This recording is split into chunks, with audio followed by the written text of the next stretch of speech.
I never thought I'd look at my wife and feel like she was a stranger. But that's exactly how it felt on the night of Ethan's party. The room buzzed with laughter, clinking glasses and thumping music. But all I could hear was a pounding of my own heart as she leaned toward me, wearing the same smile that used to undo me. She pressed her hand to my chest, tilted her head close, and whispered, "Kiss me." I should have kissed her. I should have let it slide, pretended everything was fine for the sake of appearances. But I didn't. Instead, I met her eyes and said words that drained the color from her face. "You should be asking him for that kiss, not me." And just like that, her smile broke apart. It had begun weeks earlier. 2 weeks before the party, to be exact, with little things. Her phone never left her hand. Late-night work calls. The way she laughed too hard at messages that weren't from me. After 8 years of marriage, I knew her habits. She used to leave her phone charging on the kitchen counter, screen up.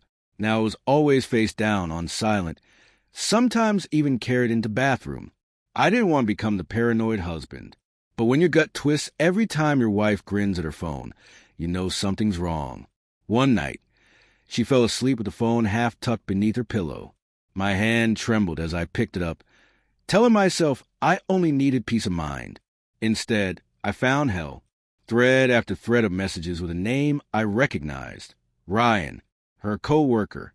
I'd met him twice and had caught the way his eyes lingered on her for too long. Her text last night was amazing. I can't stop thinking about it. "Don't worry, he's clueless. I wish I could just be with you." Something inside me cracked. My hands went numb, my breathing shallow. I wanted to shake her awake, demand an explanation, scream. But instead, I put the phone back, lay down beside her, and stared at the ceiling until morning, pretending. For days, I carried the secret like a stone crushing my chest. I watched her smile at me over breakfast, ask if I wanted more coffee, and wondered, how long has she been lying to me? I didn't confront her right away. I needed more than texts. I needed to see her reaction when she thought she was safe. So I waited. Then Ethan, a mutual friend, invited us to his birthday party. Everyone from her office would be there, including Ryan. That night, I decided, would be the night I looked my wife in the eyes and let her know I knew everything. The venue was packed. Music pounded from the speakers. Bodies moved in waves of laughter and conversation. My wife looked stunning in her navy dress, the same one I once told her made her look like she owned the world. She looped her arm through mine, smiling as if nothing was wrong, as if she wasn't quietly betraying me. I played my part, greeting friends, shaking hands, sipping my drink, but my eyes scanned the room, searching. And then I saw him, Ryan, standing near the bar, laughing with co-workers. God help me. I saw the way he looked at her like she already belonged to him, and I saw the way she tried not to look at him directly. But her body language betrayed her, subtle glances, quick smiles, the way she tucked her hair behind her ear when he laughed. My stomach burned. It was past midnight when she drew me out onto the balcony. The music dulled behind the glass doors, replaced by the low hum of the city. She leaned against the railing, moonlight silvering her face. "Are you okay?" she asked, her hand brushing my chest. "You've been distant tonight." I stared at her hand, wondering how many times those fingers had traced Ryan's skin. "I'm fine," I lied. She smiled, leaned closer, her breath warm on my cheek. "Then prove it. Kiss me." And that's when I snapped. I stepped back, locked eyes with her, and said quietly but firmly, "You should be asking him for that kiss, not me." The words cut through the air like glass. Her face went still, her lips parted, and for the first time in weeks, guilt flooded her expression, raw, unmasked. Her voice shook. "W, what are you talking about?" "Don't," I said sharply. "Don't lie to me. I know about you and Ryan." Her face drained of color. "How?" I read the messages. I cut in every single one. You didn't even bother deleting them. Tears welled in her eyes, and she reached for me, but I stepped back. "Please, it's not what you think. Don't you dare insult me with that," I said, my voice low and tight with rage. "You told him I was clueless, that you wished you could be with him. Tell me, how long have you been laughing at me behind my back?"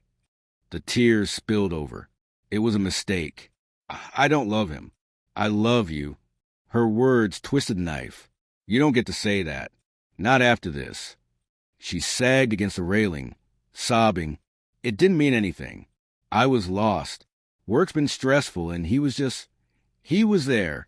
I swear it was a moment of weakness. I laughed bitterly. A moment of weakness? You told him last night was amazing. How many moments of weakness have there been?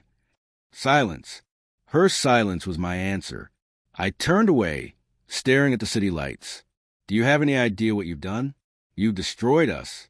Everything we built, everything I thought we had. It's gone. I can fix this, she whispered desperately. We can fix this. Please don't give up on us. I shook my head. You gave up on us the moment you let him touch you. We left the party in silence. In the car, she sobbed quietly, begging me to talk, but I kept my eyes on the road, gripping the wheel until my knuckles turned white. When we got home, I didn't even go to our bedroom.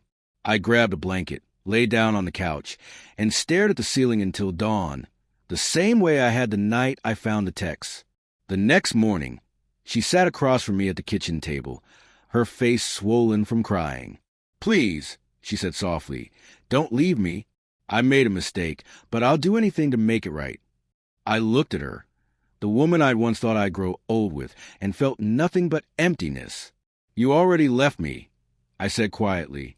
The night you chose him, you left me. I just hadn't caught up yet. Her tears started again, but I stood up, grabbed my keys, and walked out. It's been 3 months since that night.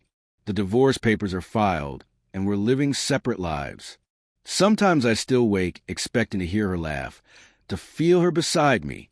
And then I remember the balcony. I remember her eyes when I spoke the words that tore our marriage apart. You should be asking him for that kiss, not me. And even now, despite the pain, I don't regret saying it, because that was the moment I stopped being blind.